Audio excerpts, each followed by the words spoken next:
तू कहता है जवानी के दिन है, थोड़ा और मजे लेने दो। दुआ कर खुदा कयामत के दिन फरिश्तों से यूं ना कह दे कि अब जहन्नम में जलने के दिन है, इसको थोड़ा और जलने दो।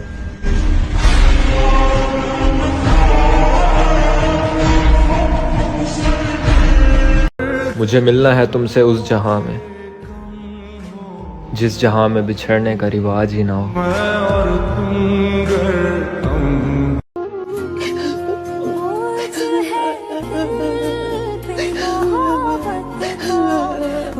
तेरी खातिर तो कोई जान भी ले सकता हूँ, तेरी खातिर तो कोई जान भी ले सकता हूँ। मैंने चाहा है तुझे गांव की इज्जत की तरह।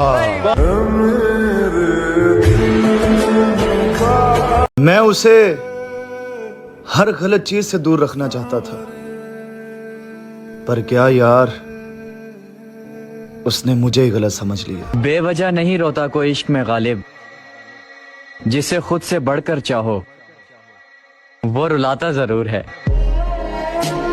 आदत ऐसी लगी है तुमसे बात करने की, बात ना हो तो घबराहट सी होने लगती है।